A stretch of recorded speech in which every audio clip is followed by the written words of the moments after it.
A las 5:02 de la mañana, cuando el cielo todavía tenía ese azul gastado de antes del amanecer, una cámara de seguridad colocada en el viejo muelle del Parque Nacional West River captó una escena que, en apariencia, no tenía nada de especial. Un hombre de complexión media, vestido con un impermeable gris y una gorra de lana bien ajustada, empujaba con calma un kayak color oliva hacia la orilla.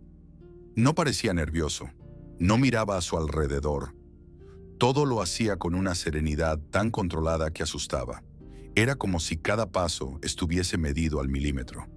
Se llamaba Nicholas "Nico" Kramer, 46 años, exinstructor de deportes acuáticos, oriundo de Vermont y hasta hacía 2 meses, dueño de un pequeño centro turístico especializado en rutas en kayak. Una de esas personas metódicas, de las que planifican hasta el lugar donde van a dejar las llaves. Esa madrugada, Nico estaba solo.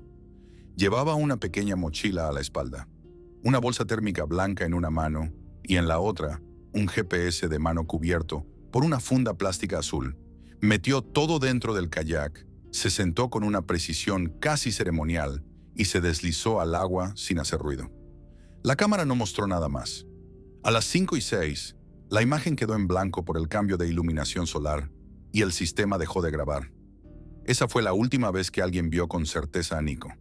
A las 7:14, un satélite meteorológico registró la silueta de una embarcación en la zona central del lago. Las coordenadas coincidían con la ruta habitual que Nico usaba en sus paseos de entrenamiento. Por tamaño y dirección, se asumió después que era su kayak. Pero esa imagen, difusa y granulada, sería la última pista visible. Esa noche su pareja, Ellie Kramer, llamó al sheriff del condado para reportar que Nico no había regresado. Lo hizo con una calma que llamó la atención del operador. Dijo que no era raro en él irse por horas, pero que quizá esta vez se había ido para no volver. Mencionó que Nico había estado raro últimamente, callado, como apagado, que hablaba solo de deudas, de cerrar el negocio, de sentirse como un peso en la vida de los demás. Y claro, en un país como este, donde las desapariciones en entornos naturales son más comunes de lo que uno cree, la teoría del retiro voluntario o incluso del accidente parecía la salida lógica. La policía lo trató como un caso de rutina. Primero revisaron la zona del muelle, luego enviaron a 2 agentes en lancha a peinar los alrededores, y como no vieron nada, llamaron a la guardia del parque para usar drones térmicos. Ni una señal. Nada. Durante 4 días, decenas de voluntarios caminaron kilómetros por los senderos que rodean West River. Usaron perros de rastreo, cámaras térmicas, micrófonos ambientales. Buscaron durante el día, durante la noche, bajo lluvia fina y viento frío. Pero todo seguía igual. Ni rastro del kayak, ni una huella en el barro, ni una simple gorra abandonada. Y en medio de ese silencio húmedo, el único objeto que quedaba como testigo era el viejo microbús Ford de Nico, aparcado junto al muelle con la puerta cerrada y las llaves de repuesto aún guardadas en la guantera, donde él solía dejarlas por costumbre. Nada estaba desordenado, nada parecía fuera de lugar. Demasiado perfecto. Ellie, mientras tanto, no volvió a llamar para preguntar por los avances. No organizó vigilias, ni pegó carteles, ni convocó amigos para buscar. Dijo que necesitaba espacio, que quería tiempo para pensar. Cerró sus redes sociales, dejó de responder a los vecinos y no se la volvió a ver por el supermercado donde solía comprar. En apenas 3 días, se evaporó del circuito emocional que normalmente une a las personas con una tragedia. Y fue ahí donde algo empezó a hacer ruido. No porque uno espere que todos lloren igual, ni que se desesperen igual, pero hay silencios que no son de tristeza. Hay silencios que son de cálculo. Y aunque nadie podía probar nada, en el aire flotaba esa sensación incómoda que todos en el pueblo evitaron nombrar. Que había algo que no encajaba. Que Nico no era de los que se iban sin avisar, que incluso en su peor momento, él nunca habría dejado atrás a su hermana, Charlotte Kramer, su confidente de toda la vida. Charlotte, que vivía a poco más de 2 horas en coche, fue la única que no compró la versión oficial. Sabía que Nico era metódico, obsesivo incluso. El tipo de hombre que usaba listas para organizar hasta el refrigerador. Para ella, eso de que se fue porque estaba triste era una salida floja, una frase que la gente usa cuando no quiere mirar más hondo. Y aunque en el fondo quería equivocarse, algo dentro le gritaba que no. Pero, ¿qué hacer cuando la policía dice que no hay crimen? ¿Cómo mover montañas cuando los documentos dicen que todo es normal? La respuesta no está en los protocolos, está en la intuición, en ese picor que no se va, en ese segundo en el que alguien mira una escena y aunque no puede explicarlo, sabe que está incompleta. A veces el horror no llega con gritos ni sirenas, llega en silencio. Y se parece demasiado a la rutina. Y mientras el lago seguía mudo y los días se hacían más fríos, la historia de Nico Kramer empezó a hundirse poco a poco en la categoría de los casos olvidados, esos que solo ocupan una esquinita del periódico local, esos que nadie quiere leer por completo. Pero Charlotte no estaba dispuesta a dejarlo ir así, porque ella sabía lo que muchos habían olvidado, que hasta el agua más tranquila puede esconder un fondo lleno de secretos. El segundo día después de la desaparición, mientras las patrullas del parque recogían los drones y desmontaban las antenas térmicas, un agente joven, recién asignado al condado, comentó en voz baja que la camioneta de Nico parecía más bien una escena montada para quedar perfecta. El asiento del conductor estaba exactamente en la posición en la que Nico solía dejarlo, según lo confirmó su hermana más tarde. La guantera con las llaves de repuesto. La alfombrilla sin una sola pisada de barro, como si él mismo la hubiese dejado ahí para que alguien la encontrara. O más inquietante aún, como si alguien hubiera querido que todo luciera así. Pero nadie lo escuchó.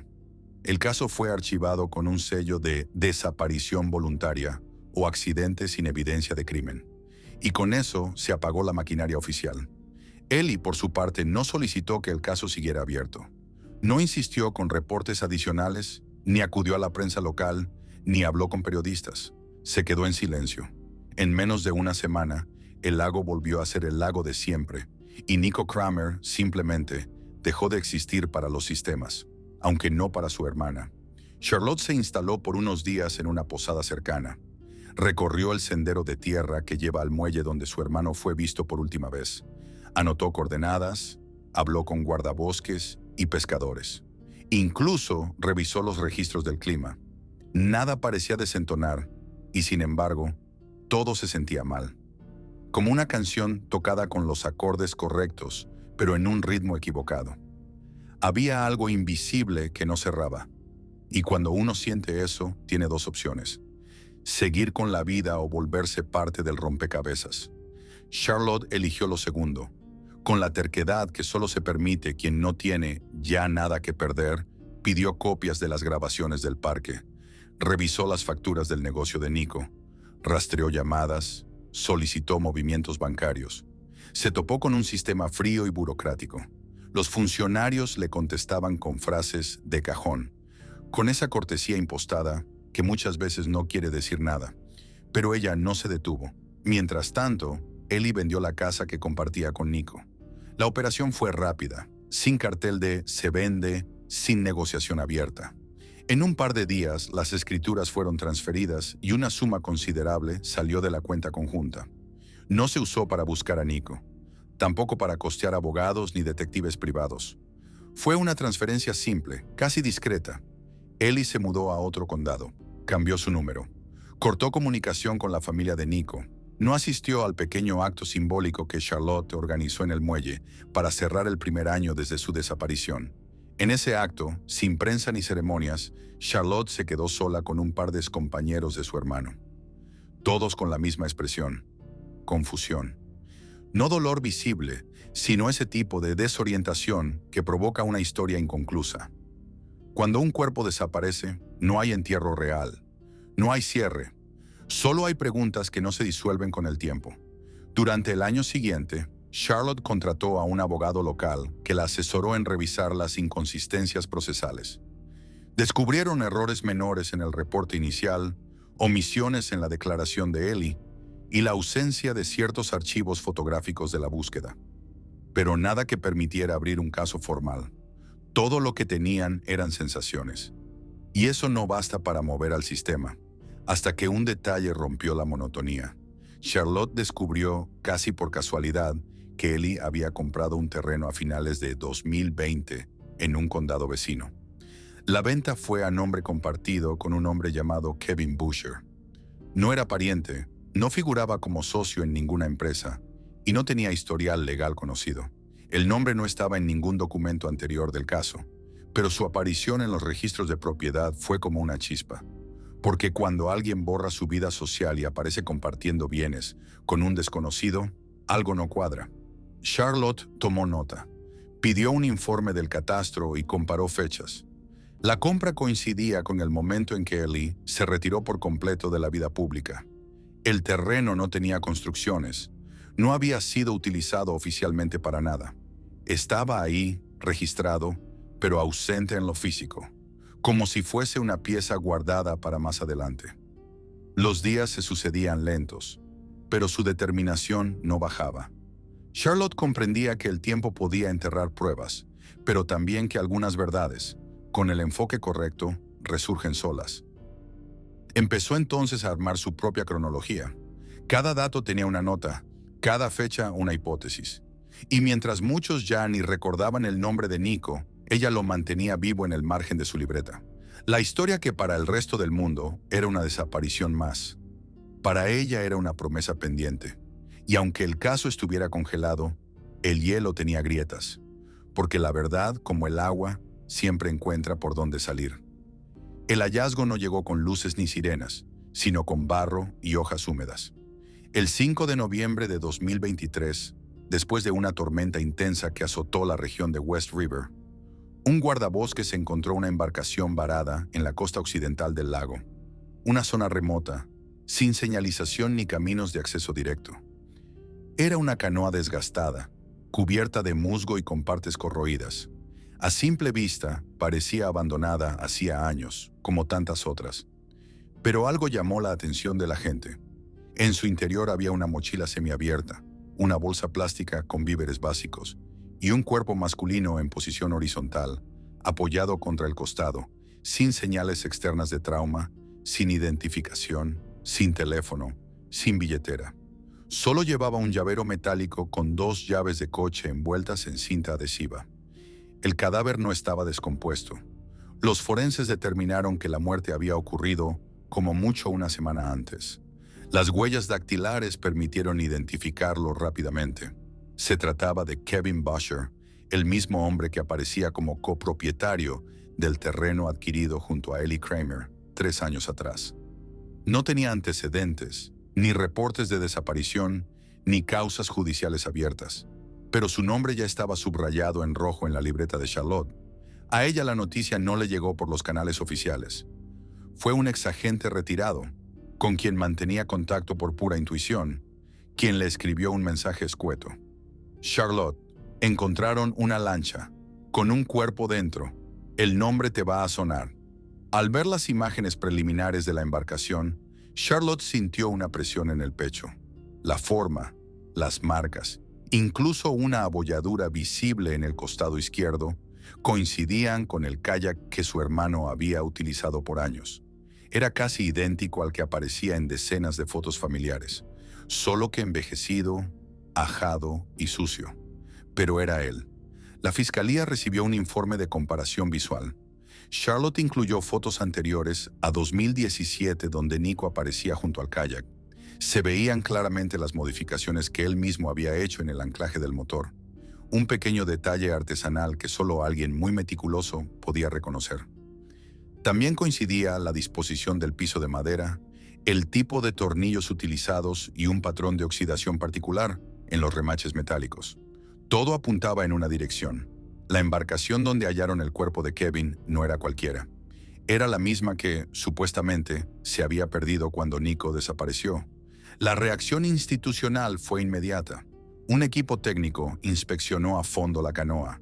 Bajo capas de pintura cuarteada apareció el número de serie original grabado en el interior del casco. Coincidía exactamente con el registro náutico de Nico Kramer. Es decir, su kayak no se hundió, no fue robado, no desapareció por azar. Fue ocultado deliberadamente y reapareció 5 años después, con un nuevo cadáver a bordo. La pregunta ya no era qué había pasado con Nico. La pregunta era por qué el kayak había sido utilizado nuevamente y por quién. Si estaba escondido, ¿quién lo tenía? ¿Cómo llegó hasta allí? ¿Y qué hacía Kevin Busher en su interior? La lógica se tambaleaba. Dos hombres, vinculados de distinta forma a Ellie Kramer, separados por 5 años, y una misma embarcación como nexo silencioso. Charlotte presentó un nuevo informe ante la fiscalía, esta vez apoyado por un abogado de mayor alcance. El objetivo era claro: obligar a las autoridades a reabrir el caso. Ya no era solo una sospecha emocional, ahora había un cadáver, una embarcación identificada y una secuencia de hechos que no podía ser explicada con teorías simples. La presión social creció. Algunos medios regionales retomaron la historia, aunque sin titulares estridentes. En pueblos pequeños, las tragedias aún se narran con voz baja. Mientras tanto, la policía intentó localizar a Ellie. No fue difícil. Vivía en un pequeño complejo residencial del condado de Monroe, donde mantenía un perfil bajo y una rutina discreta.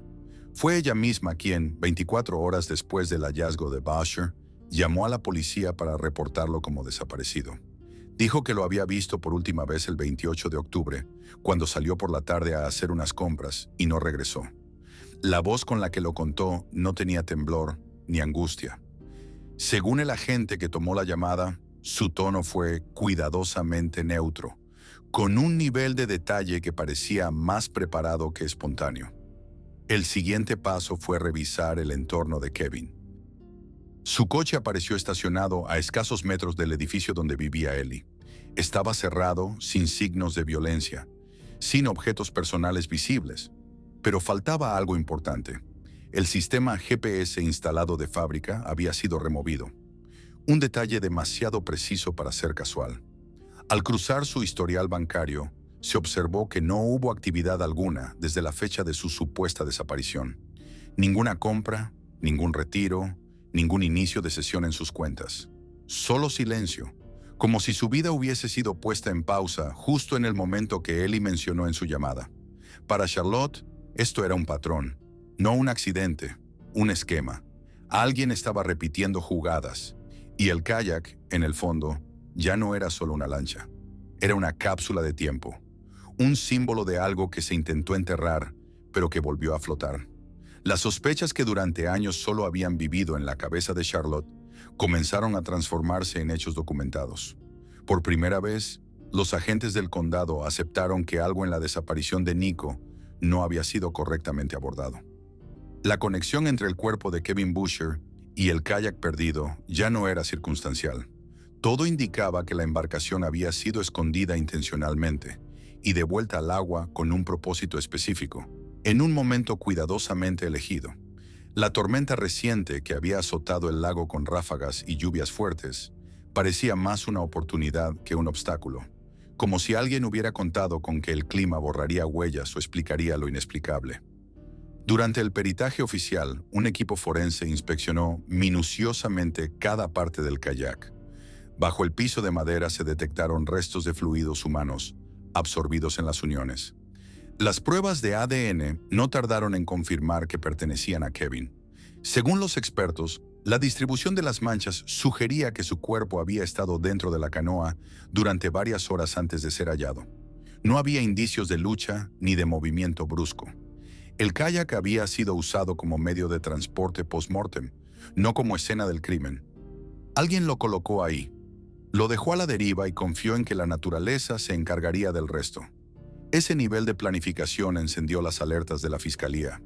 Ya no se hablaba de coincidencias, sino de una secuencia.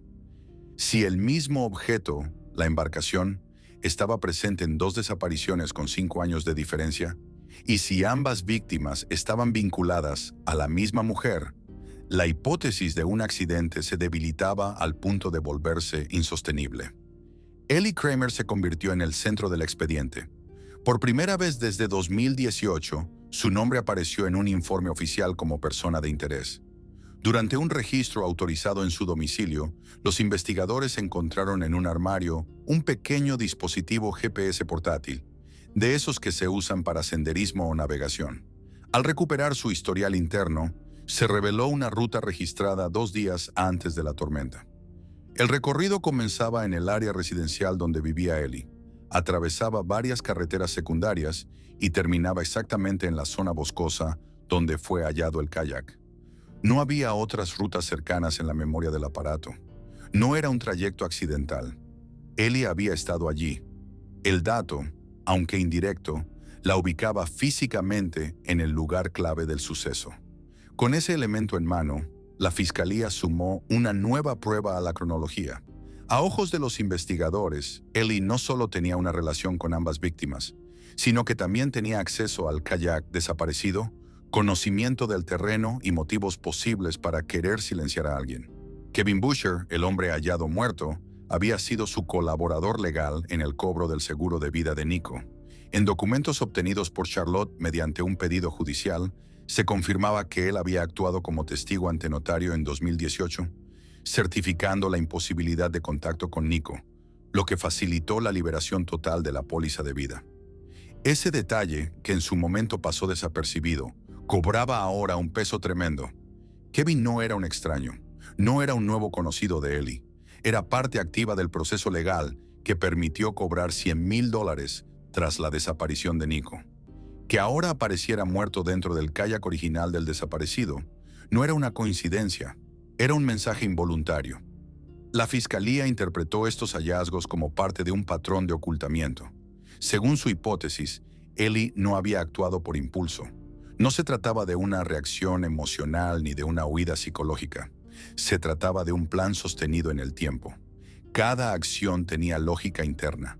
Desde la desaparición de Nico, la manipulación del escenario, el cobro de la póliza, el corte de lazos familiares, hasta la posterior desaparición de Kevin y el uso del mismo kayak como vehículo simbólico. Charlotte, aunque aliviada por los avances, no sentía victoria. Durante años había cargado con la incomodidad de ser la única en dudar. Fue tratada como exagerada, como alguien que no podía aceptar una pérdida. Pero ahora, cada nueva prueba le daba razón, aunque no consuelo, porque confirmar que tenía razón no traía de vuelta a Nico, ni borraba el vacío que había dejado. Las autoridades, conscientes del impacto público que podía tener el caso, empezaron a blindar la información.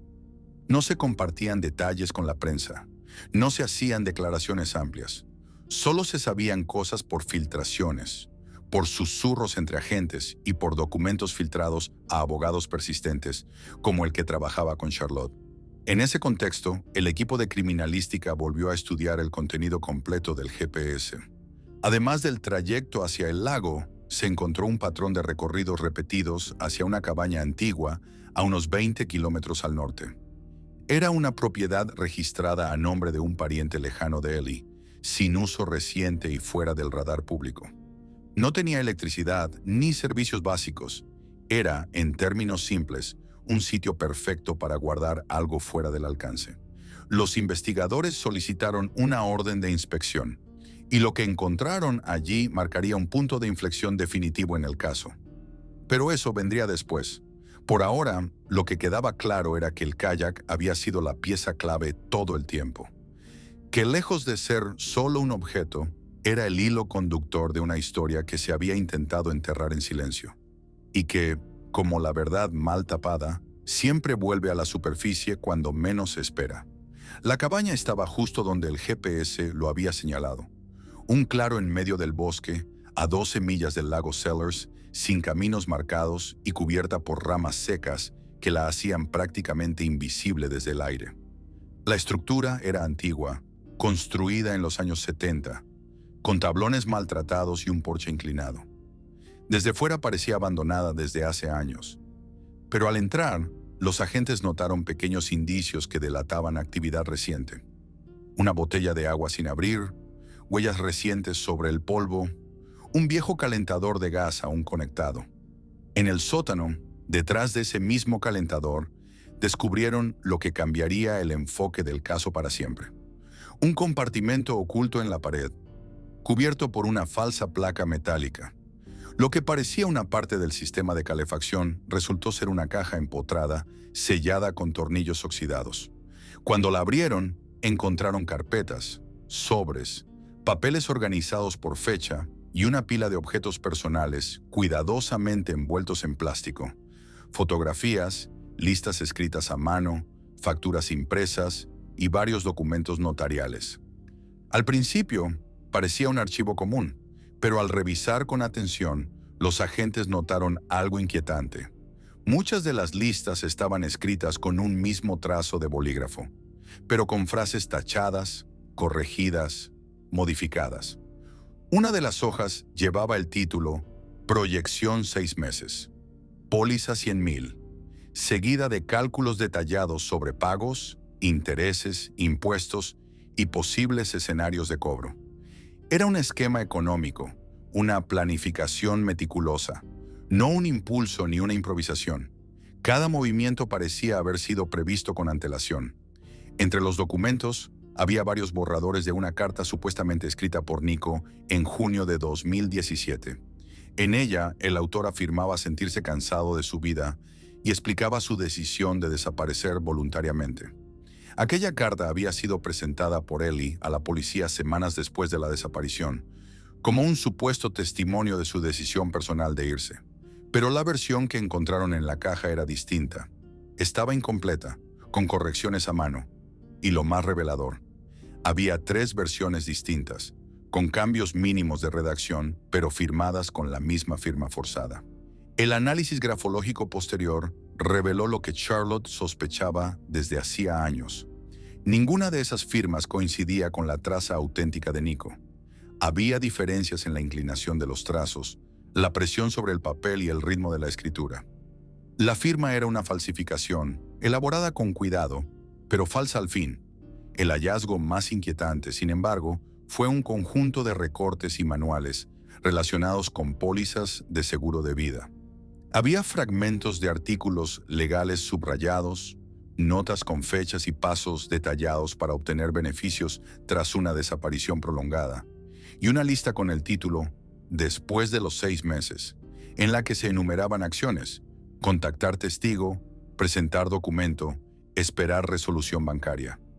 Cada línea era una pieza más del rompecabezas. No solo indicaban intención, mostraban ejecución. Ellie no había reaccionado ante una tragedia. Había construido una historia, paso a paso, como quien sigue un guión ya escrito.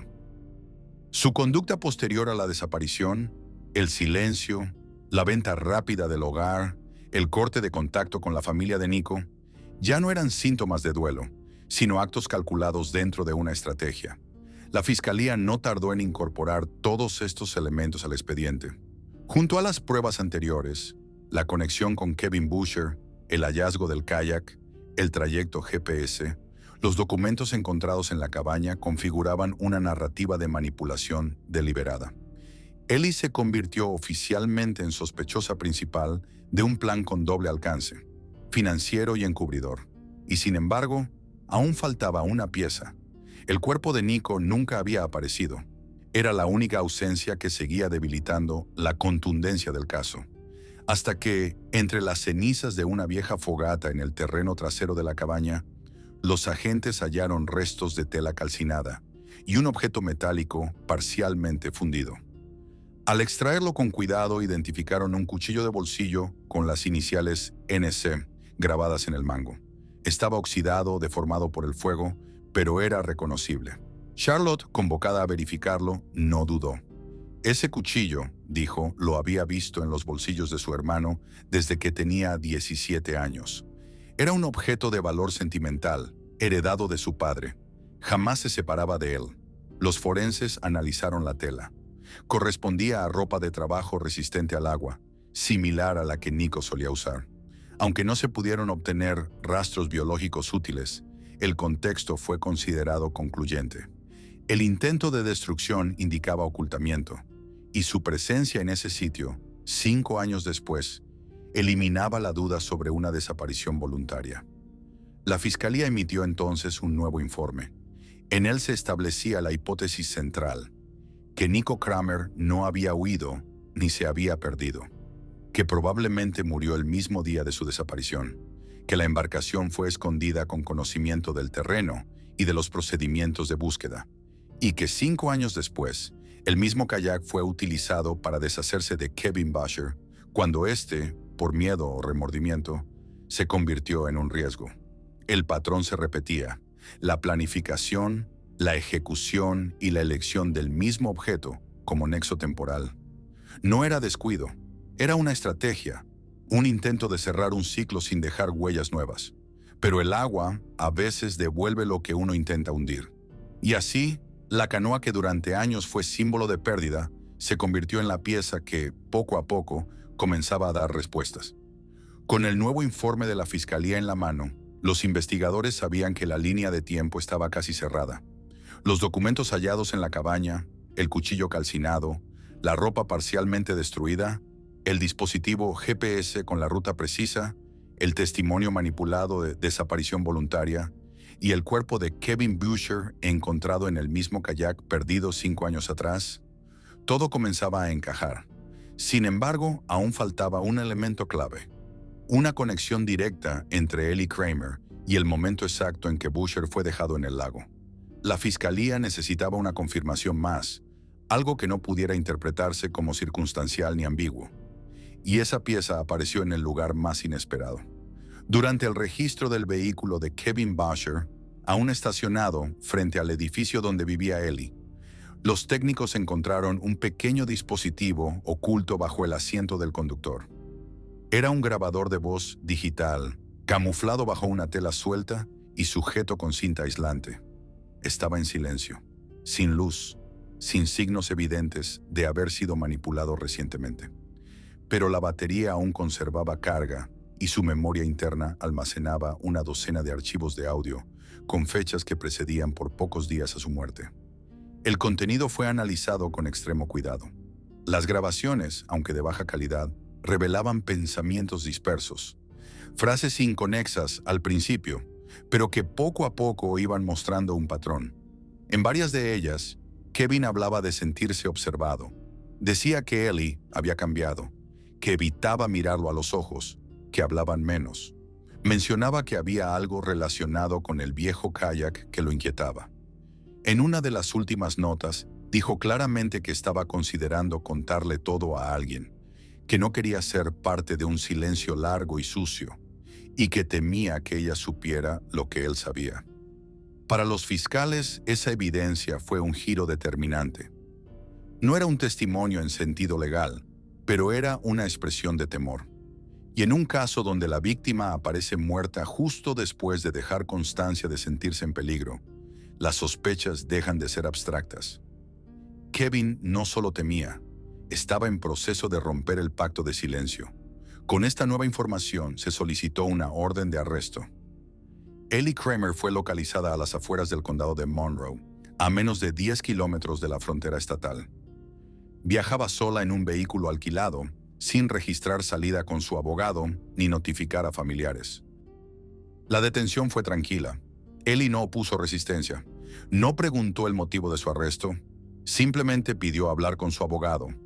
Durante las primeras horas bajo custodia, la fiscalía intentó obtener una declaración directa, pero Ellie se limitó a guardar silencio.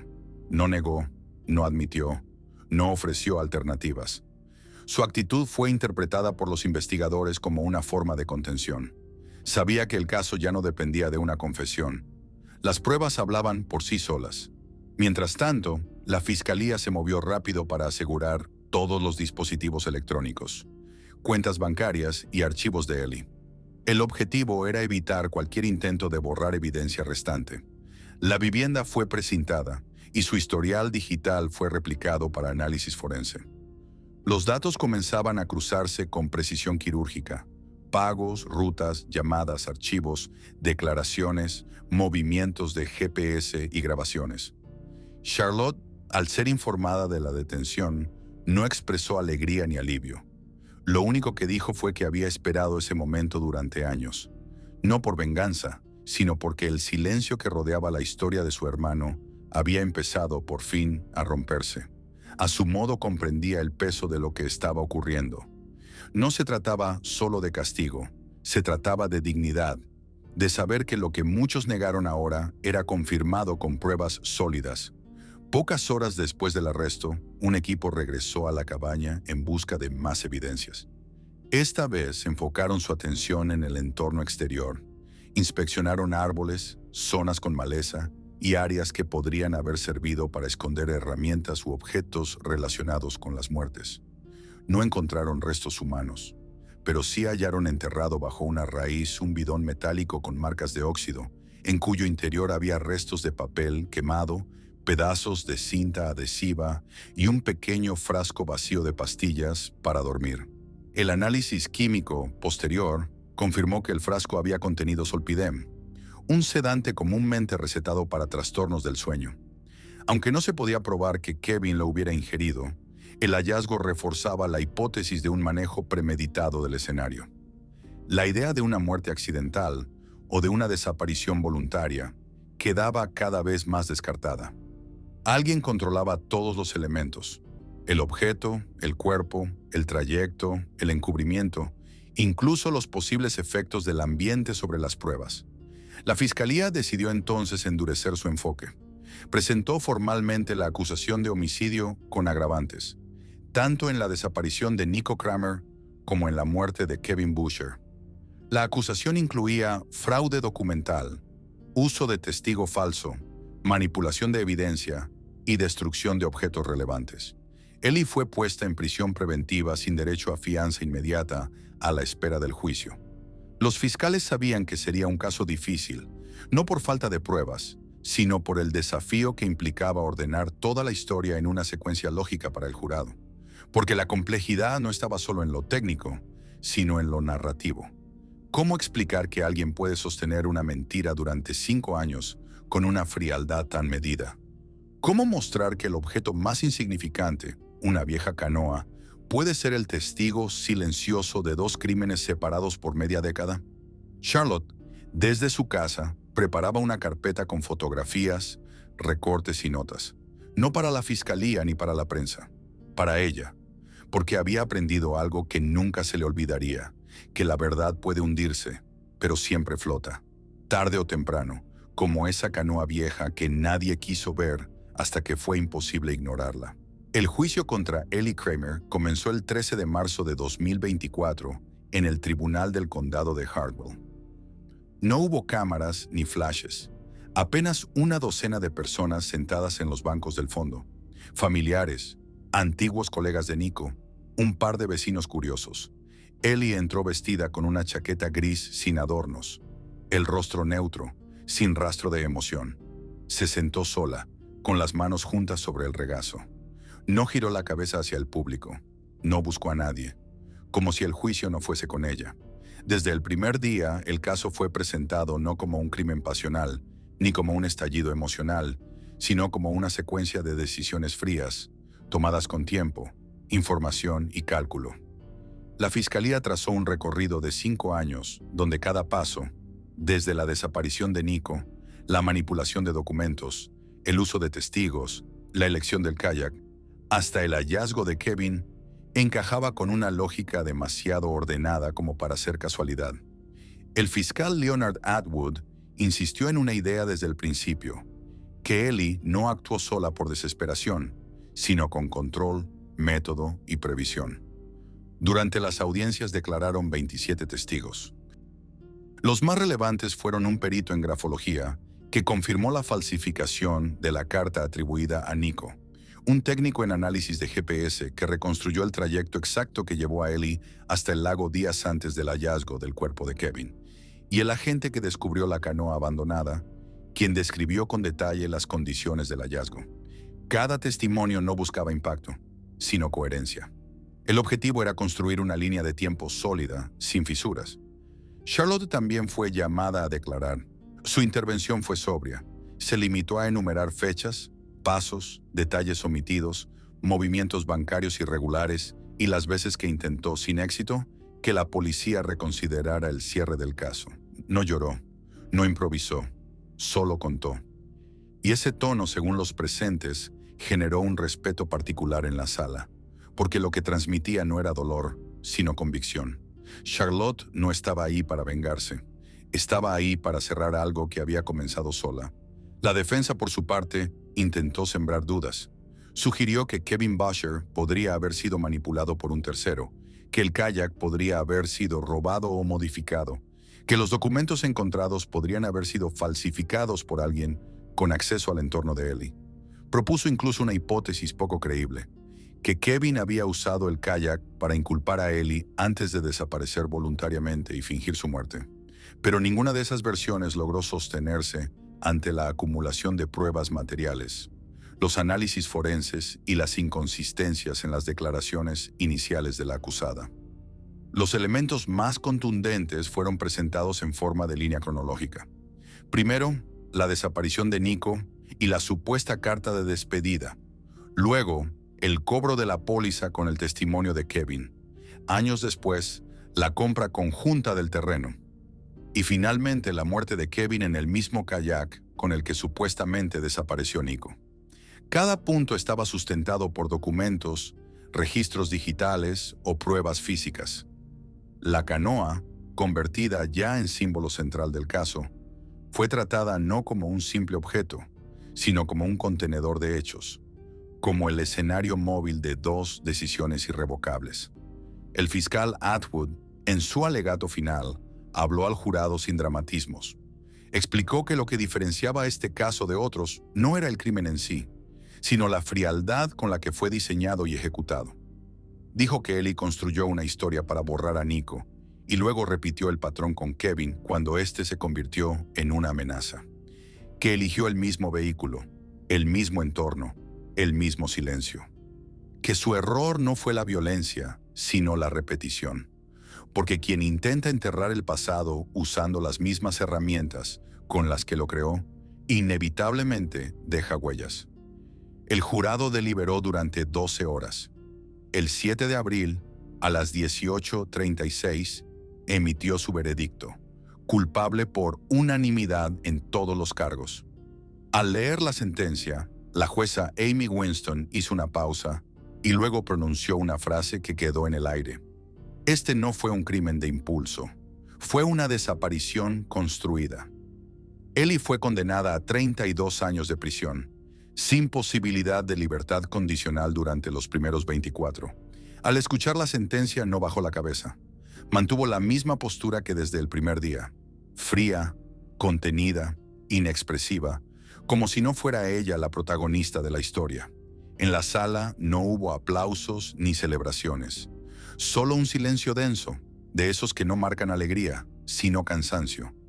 Un cierre legal que no traía consuelo, sino la confirmación de una pérdida que ya no podía revertirse.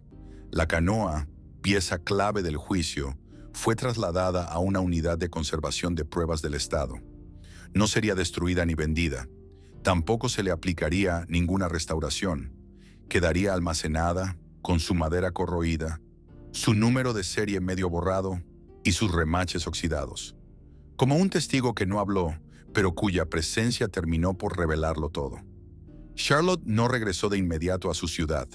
Se quedó 2 días más en la zona.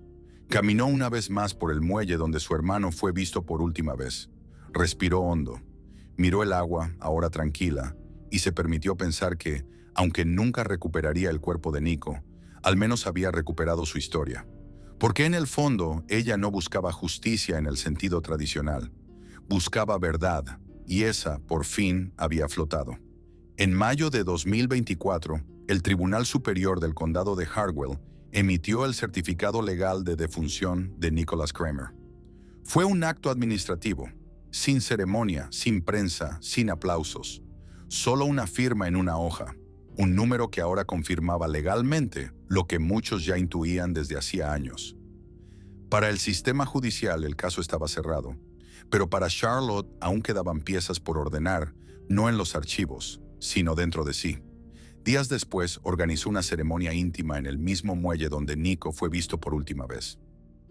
Asistieron solo 7 personas, 2 antiguos amigos de Nico, un biólogo del parque que colaboró en las búsquedas, la fiscal del caso, el abogado que la acompañó durante años, y una pareja de ancianos que solía pescar con él los domingos. No hubo discursos, no hubo música, solo un silencio casi respetuoso que, por fin, no dolía. Charlotte colocó una pequeña placa de bronce en el extremo del muelle. No llevaba fechas, ni títulos, ni frases dramáticas. Solo una línea tomada de una carta vieja que Nico le había escrito a su padre cuando tenía 15 años. Salgo al agua para escuchar lo que la tierra no dice. Esa frase, simple y profunda, quedó grabada sobre el metal como si resumiera toda la historia. Una semana más tarde, la fiscalía ordenó la devolución parcial del dinero recuperado tras la condena por fraude. Charlotte utilizó esa suma para crear un pequeño fondo de becas con el nombre de su hermano, sin anuncios públicos, sin logos ni entrevistas. Solo una carta enviada a una escuela secundaria rural en Maine, explicando que el fondo estaba destinado a jóvenes que quisieran formarse en biología marina, conservación ambiental o guardacostas. No para honrar la tragedia, sino para continuar lo que a Nico siempre le había importado: el agua como refugio, como espacio de vida. Julie Kramer, su nombre real nunca cambió, pese a que durante el juicio firmaba con iniciales abreviadas. Fue trasladada a un centro penitenciario estatal de mediana seguridad. Las apelaciones que presentó fueron rechazadas sin revisión. Su nombre poco a poco fue desapareciendo de las noticias, de los foros, de la memoria pública. En las búsquedas digitales solo quedaba una nota sin foto, y en el expediente de la prisión, un número más entre muchos, y la canoa, la vieja canoa, fue preservada como pieza de evidencia histórica. No se exhibió ni se ocultó. Fue guardada en una sala sin ventanas, entre otros objetos que, a pesar de su forma inerte, habían sido clave en la resolución de crímenes. La madera seguía desgastada, las marcas de oxidación visibles, el número de serie apenas legible. Ningún técnico quiso restaurarla. Decidieron dejarla así, cruda, honesta, exacta, como un cuerpo que envejece, pero nunca olvida. Un año después de la sentencia, el caso fue incorporado a un módulo de análisis en la Cátedra de Criminología aplicada de la Universidad de Maine. No por la espectacularidad del crimen, sino por la singularidad del proceso. Cómo una secuencia de decisiones documentadas, pruebas físicas menores y una hermana persistente lograron transformar una desaparición olvidada en una verdad aceptada. La historia fue usada como ejemplo en clases sobre narrativa judicial, ética investigativa y gestión de errores procesales. Los alumnos la llamaban el caso del kayak, aunque algunos profesores preferían otro nombre: el eco que flotó. Charlotte recibió una carta de esa universidad, no de los directores, sino de una estudiante de 21 años, hija de pescadores, que había leído el archivo completo del caso como parte de una tarea. En la carta decía que lo que más la había impactado no era el crimen, ni la condena, ni las pruebas, sino el hecho de que alguien, una sola persona, se hubiese negado a aceptar la primera versión y se hubiera atrevido a pensar que quizás el sistema se había equivocado. La joven cerraba su carta con una frase que Charlotte leyó y luego dobló sin decir nada. Gracias por enseñarme que la verdad no siempre grita. A veces solo espera a que alguien la escuche. Esa tarde Charlotte salió al jardín de su casa, el mismo donde aún colgaba junto a la puerta la vieja gorra de pesca de Nico. No la había tocado desde que él desapareció. No por olvido, sino porque era su forma de tenerlo cerca. Se sentó en la silla de madera, respiró profundo y por primera vez en años no sintió urgencia, ni ansiedad, ni necesidad de demostrar nada. El sol caía lento sobre los árboles. Una brisa suave movía las hojas, y durante unos segundos creyó escuchar algo más allá del silencio, como un sonido del agua, lejano, amable, que no venía de ningún sitio concreto, pero que ella reconoció de inmediato. No era viento, no era un recuerdo, era él, y por primera vez sonrió. This is an artistic and fictional creation intended for both entertainment and educational purposes. Any resemblance to actual people or events is purely coincidental. Some scenes and dialogues in the video are part of a dramatized performance and incorporate elements of grotesque, satire, and exaggeration. The creator stands against discrimination, violence, and hatred. This channel fully complies with YouTube's policies and does not infringe upon copyright laws.